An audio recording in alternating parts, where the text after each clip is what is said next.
اور جب انہوں نے کہا کہ آپ کہہ دو ابو تراب پہ، تو اس پہ حضرت سہل ابن سعد السعدی جو ہے وہ ہنسنا شروع ہو گئے. انہوں نے کہا تم اس نام کو برا سمجھ رہے ہو، اور حضرت علی اس نام سے بہت خوش ہوتے تھے. بنو امیہ کے لوگ حضرت علی کو ابو تراب کہتے تھے حقارت کی وجہ سے، مٹی والا، جبکہ یہ نام خود رسول اللہ نے رکھا ہوا تھا ان کا. اور حضرت علی نے اپنی کنیت ہی بدل لی تھی. آپ کی کنیت تھی ابو الحسن، لیکن آپ کہتے تھے مجھے ابو تراب کہا کرو، چونکہ نبی علیہ السلام نے مجھے ابو تراب کہا ہے. اچھا، اب بنو امیہ تو سمجھتے تھے یہ. اب ان کا علمی لیول دیکھ لیں تقی عثمانی صاحب کا، اور ان کے بڑے تھے وہ لوگ، وہ پوچھتے آگے سے سہل ابن سعد السعدی کو یہ ابو تراب نام کیسے پڑا. یعنی ان کے بڑوں کو بھی کچھ نہیں پتا تھا کہ حضرت علی کی یہ کنیت ہے. یعنی یہ صرف یہ جاہل نہیں ہے، ان کے بڑے بھی جاہل تھے اس زمانے کے لوگ. تو حضرت سہل ابن سعد السعدی نے کہا کہ میں تمہیں بتاتا ہوں، اصل میں ہوا یوں کہ میاں بیوی ہونے کے ناطے ایک دفعہ حضرت علی اور سیدہ فاطمہ علیہ السلام کا آپس میں جھگڑا ہو گیا. حضرت علی ناراض ہو کے گھر سے نکل گئے. جو میں اکثر کہتا ہوں کہ شریف شوہر وہی ہے کہ جب بیوی سے جھگڑا ہو تو خود نکل جائیں. ہاں، اسی طریقے سے ہی آپ اپنے معاملات کو اچھا لے کے چل سکتے ہیں. اور جا کے وہ مسجد میں لیٹ کے ڈائریکٹ زمین کے اوپر، نبی علیہ السلام نے ایک صحابی کو بھیجا کہ ڈھونڈو کدھر گئے ہیں. تو بتایا گیا اس طرح مسجد میں وہ لیٹے میں. اب یہ بھی ہو سکتا تھا کہ نبی علیہ السلام کہتے کہ علی کو بلاؤ، وہ خود حاضر ہوتے قدموں میں، لیکن نبی علیہ السلام نے اپنی محبت کا اظہار فرمایا اور آپ صلی اللہ علیہ وآلہ وسلم بنفس نفیس خود تشریف لے گئے. اور حضرت علی مٹی میں لیٹے ہوئے تھے، نیند کی حالت میں تھے. آپ نے اپنے مبارک ہاتھوں سے ان کے جسم سے مٹی جھاڑی اور کہا اٹھ ابو تراب، اٹھ اے مٹی میں لپٹنے والے، اٹھ. اب یہ نام اتنا ان کو پسند آیا، ان کے لیے تو یہ لائف ٹائم کی اچیومنٹ تھی نا. مجھے بتائیں ایک امتی کے لیے اس سے بڑی کوئی اچیومنٹ ہو سکتی ہے کہ اللہ کا محبوب آ کے اسے خود اٹھائے اور اپنے مبارک ہاتھوں سے اس کی مٹی صاف کرے. تو ان کے لیے نام تو سب سے بڑھ کر محبوب تھا. انہوں نے اپنے آپ کو ابو تراب کہنا شروع کر دیا. تو یعنی بنو امیہ جس نام کو بگاڑتے تھے وہ حضرت علی کی خوشی کا نام تھا، اور وہ اپنے زوم میں یہ سمجھتے تھے کہ ہم اس کو بگاڑ رہے ہیں. علی وہ اس لیے نہیں کہتے تھے کہ علی کا تو مطلب ہے اونچی شان والا، یہ تو اللہ کا بھی نام ہے، وَهُوَ الْعَلِيُّ الْعَظِيمُ، لیکن وہ العلی، یہ صرف علی. تو حضرت سہل ابن سعد السعدی نے ابو تراب نام کی حقیقت ان کو بتا دی. بس آپ نے یہ یاد رکھنا ہے کہ جب بنو امیہ ابو تراب کہے تو آپ سمجھ لیں کہ یہ تنقیص کے لیے کہتے ہیں، اور جب بنو امیہ کے لوگ سب کی بات کریں تو اس کا مطلب کیا ہوتا ہے؟ لعن اللہ ابا تراب. صحیح مسلم 6229، یہ غدیر خم کی جو حدیث ہے قرآن اور اہل بیت، جو 4 حدیث ہیں 6225 سے لے کر 6228 تک، اس سے اگلی حدیث یہ ہے.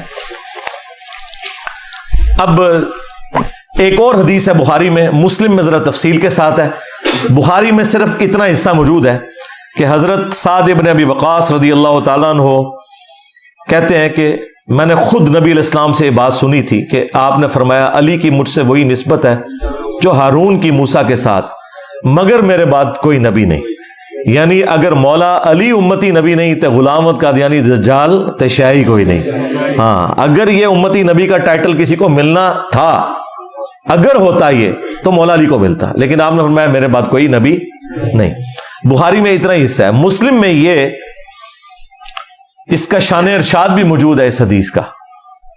وہ کہتے ہیں نا جی بتائیں جی کس موقع کے اوپر فرمایا تھا، دسنے تو مسلم شریف میں کہ حضرت معاویہ رضی اللہ تعالیٰ عنہ نے حضرت سعد ابن ابی وقاص کو بلایا، اور مسلم کے الفاظ ہیں 6220 نمبر حدیث، امر معاویہ نے حکم دیا اور پھر پوچھا کہ تمہیں کون سی چیز منع کرتی ہے کہ تم ابو تراب پر سب نہیں کرتے. ابو تراب کو بھی یاد کر لینا ہے اور سب کو بھی، ہاں بالکل فلنگ دی بلینکس خود کرنا ہے. اچھا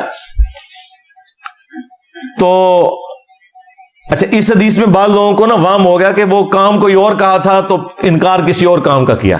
تو میں نے کہا تھا کہ تمہارے جو بڑے ہیں نا ابا جی روحانی ابن تیمیہ منہاج السنہ میں انہوں نے خود لکھا ہے کہ سب کرنے کا کہا تو انکار کیا. مسلم میں صرف اتنے الفاظ تھے، حکم دیا تو انکار کیا، اور پھر پوچھا کہ تمہیں کون سی چیز مانے ہے کہ سب نہیں کرتے. تو ظاہر اسی کا تھا. ابن تیمیہ نے ہمارا مسئلہ حل کر دیا، اس نے خود ہی اس میں لکھ دیا کہ سب کرنے کا کہا. اب اہل حدیث روئیں بیٹھ کے.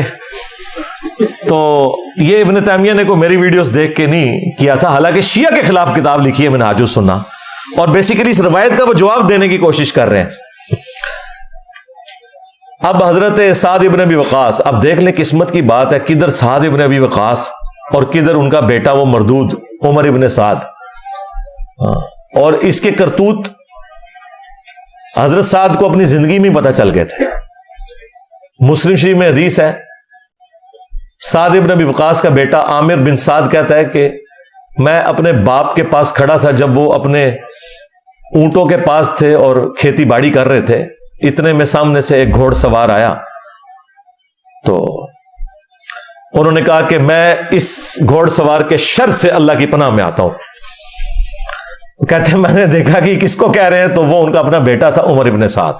ابھی کربلا نہیں ہوئی ہے، ہاں حضرت علی کا دور چل رہا ہے یا حضرت معاویہ کا دور.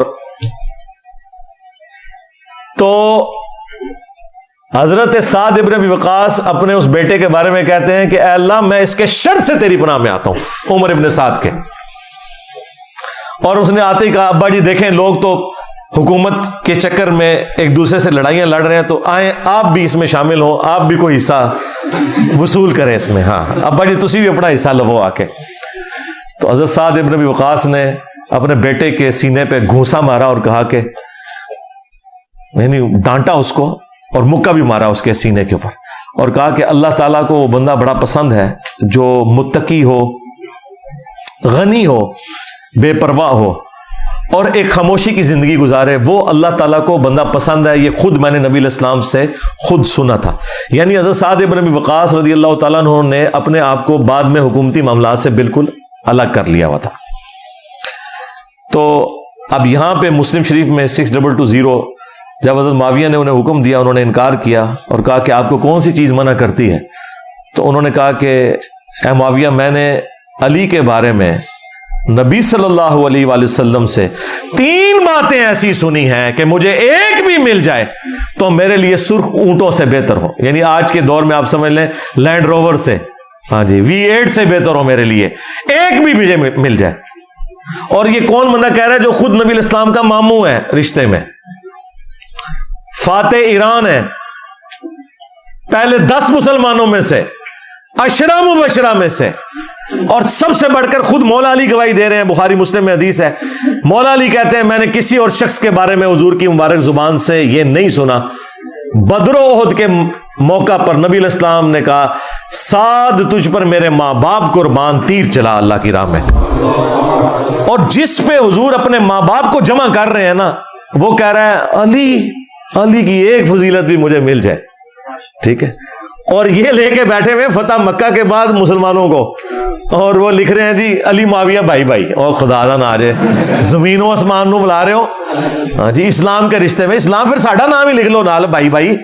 خدا دا نہ جے کس کو کس سے ملا رہے ہو. وہ ٹھیک تھا نعرہ تمہارا خلافت راشدہ حق 4 یار، بالکل. اچھا وہ پھر حضرت سعد ابن ابی وقاص کہتے ہیں سن پہلی فضیلت، یہ وہ جو بخاری میں بھی حصہ آیا ہے کہ نبی صلی اللہ علیہ وآلہ وسلم نے تبوک کے موقع پر، پہلا اور آخری موقع تھا کہ آپ حضرت علی کو ساتھ نہیں کسی جنگ میں لے کے گئے، ورنہ ہر جنگ میں حضرت علی نبی علیہ السلام کے ساتھ آگے آگے جھنڈا اٹھا کے چلتے تھے. تو یہ پہلا اور آخری موقع تھا. حضرت علی کو مدینہ شریف چھوڑا تو آپ رو پڑے. تو نبی علیہ السلام نے فرمایا کہ اے علی کیا تو اس بات پہ راضی نہیں، تیری میرے ساتھ وہی نسبت ہے جو ہارون کی موسیٰ کے ساتھ، مگر میرے بعد کوئی نبی نہیں. یعنی جس طرح موسیٰ علیہ السلام کو طور پر گئے تھے، ہارون علیہ السلام کو اپنی جگہ چھوڑ کر گئے تھے. اس سے کوئی خلافت نہیں ثابت ہوتی، کیونکہ اگر آپ ثابت کریں گے تو حضرت ہارون جو ہیں وہ حضرت موسیٰ سے پہلے فوت ہو گئے تھے. ان کے خلیفہ جوشوا بنے تھے، یوشع ابن نون. نبی علیہ السلام کا جو خلیفہ اور وصی ہے وہ قرآن ہے. تو نبی علیہ السلام نے یہ فرمایا، کتنی بڑی تسلی تھی، ہارون اور موسیٰ کی نسبت، مگر میرے بعد کوئی نبی نہیں. اور دوسرا غزوہ خیبر کے موقع پر نبی علیہ السلام نے فرمایا کل میں اس شخص کے ہاتھ میں جھنڈا دوں گا جو اللہ اور اس کے رسول سے محبت کرتا ہے، اللہ اور اس کا رسول اس سے محبت کرتے ہیں. یہ اس سے بڑی بات ہے. ہم پوری رات اس شوق میں نہیں سوئے کہ کس کی قسمت میں یہ ہوگا اور مسلم میں تو الفاظ ہیں، حضرت ابو ہریرہ کہتے ہیں کہ حضرت عمر مجھ سے کہا کرتے تھے کہ یہ پہلا اور آخری موقع تھا کہ مجھے بھی خواہش ہوئی کہ یہ جھنڈا مجھے مل جائے۔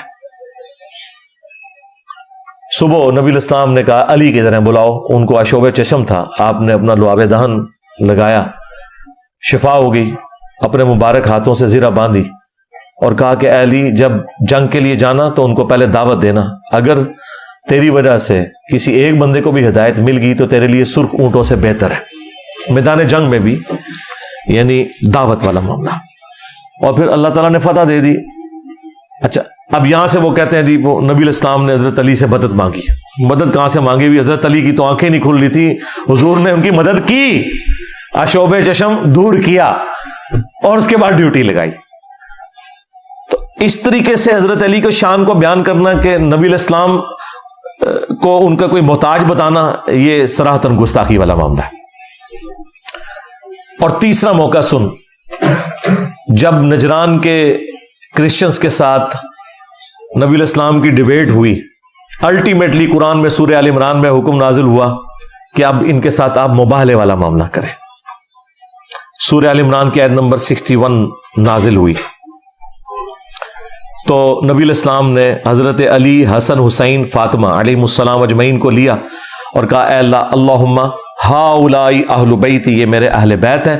نبی الاسلام نے، حالانکہ اس میں کیا حکم تھا، ندعو ابنانا و ابناکم و نسانا و نساکم، اپنے بیٹوں کو لے آؤ، ہم بھی اپنے بیٹوں کو لے آتے ہیں، تم بھی اپنی عورتوں کو لے آؤ، ہم بھی اپنی عورتوں کو لے آتے ہیں۔ نبی الاسلام کی 9 بیویاں تھیں، کسی کو ساتھ نہیں لے کے گئے، فاطمہ کو لے کے گئے۔ جی تو ناظرین، آپ نے ویڈیو دیکھی، آپ نے مفتی طارق مسعود صاحب کی بات بھی سنی اور اس کے بعد انجینئر صاحب کا بیان بہت ہی خوبصورت طریقے سے حضرت علی رضی اللہ تعالیٰ عنہ کی شان مبارک کو بیان کیا۔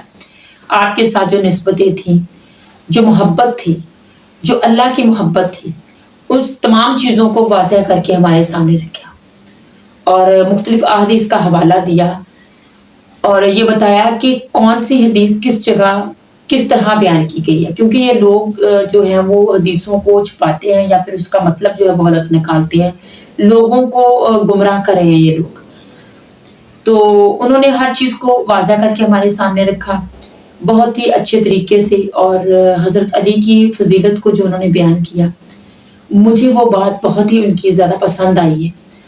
تو آپ اس چیز کو دیکھا کریں تاکہ ہمارے ذہن جو ہے ایک ہی پوائنٹ کو جب ہم سنتے ہیں، ایک ہی عالم کو سنتے ہیں، تو اس طرح سے ہم صحیح طرح سے گائیڈ نہیں وہ ہمیں کر رہے ہیں، ہم راہ حق سے بھٹک جاتے ہیں اور ہم اس حدیث کو اسی نظر سے دیکھتے ہیں جس نظر سے وہ ہمیں دکھاتے ہیں۔ لیکن ہمیں تمام عالموں کو سننا چاہیے تاکہ ہمیں واضح ہو کہ حدیث یا قرآن جو ہے وہ صحیح طور پر ہے کیا، اس کا کیا مطلب ہے۔ اور انجینئر صاحب تو جو ہیں پھر وہ ہر بات کی انجینئرنگ کر کے ہمارے سامنے رکھ دیتے ہیں اور وہ ایک نہیں کئی احادیث کو ہمارے سامنے اس طرح سے پیش کرتے ہیں کہ ہر بات کا مطلب جو ہے وہ واضح کر کے رکھ دیتے ہیں۔ اللہ پاک ان کو اور اس طرح کو حق کو بیان کرنے کی توفیق عطا فرمائے، ان کی ان ایفرٹ کو قبول کرے۔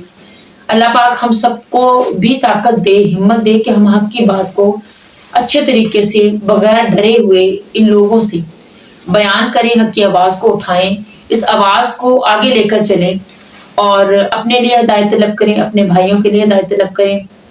اللہ پاک ہم سب کو اپنے احکامات پر چلنے کی توفیق عطا فرمائے، آمین۔ چینل کو پلیز سبسکرائب کریں، ویڈیو کو شیئر کریں، لائک کریں اور کمنٹس باکس میں جا کر اپنی رائے کا اظہار بھی ضرور کیجیے۔ السلام علیکم۔